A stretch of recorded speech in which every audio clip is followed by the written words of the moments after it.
Le 1er mai 2019 fut une forte journée de manifestation.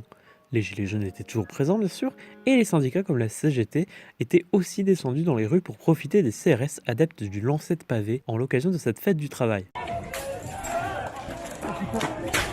Enfin, fête des travailleurs pour être précis, parce que le sens de ce jour férié peut aussi sembler flou dans les hautes sphères de l'État. C'est la fête des travailleurs et des travailleuses. Et quand Du travail, dit le président de la République. Non, ça c'est Pétain qui disait ça, mais peut-être que c'est les références du président de la République. Mais en restant notre sujet, ce qui nous a intéressé, c'est l'attaque de l'hôpital Pitié-Salpêtrière.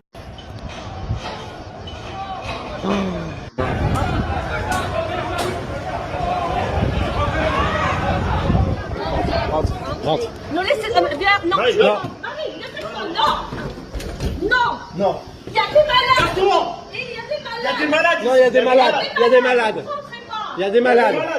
On est envahi. Là, et oui, mais là, on est avec vous et ils vont rien faire. Non, monsieur. Non. Qu'est-ce qu'il s'est passé ce jour-là? D'après notre ministre de l'Intérieur, il s'agissait d'une attaque envers l'hôpital. Des gens ont attaqué un hôpital. Des infirmières ont dû préserver le service de réanimation. Une info qui aura été relayée un peu partout, cependant suivie par le témoignage du personnel sur place ayant vécu la fameuse attaque. Il n'y a pas eu d'intrusion. Non, pas d'intrusion, non. Comment vous vous sentez, vous, là? Bah écoutez, très bien. L'équipe n'est pas du tout choquée. Y a pas de, je pense qu'il n'y a pas de réel traumatisme. On en a parlé après entre nous et il n'y avait pas de gros traumatisme. On n'a pas senti d'agression plus que ça. À ce moment-là, on peut se demander qui ment, et de nombreux journalistes ont commencé à faire leur petite enquête, qui s'est malheureusement avérée en défaveur du gouvernement. Alors, que s'est-il vraiment passé? En recueillant récits de témoins et vidéos tournées sur place au moment des faits, nous avons retracé le fil des événements.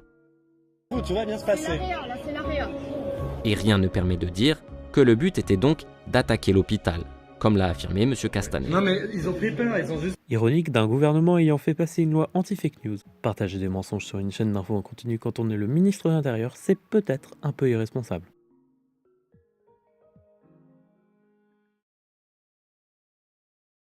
Enfin ça va, il s'est excusé quand même.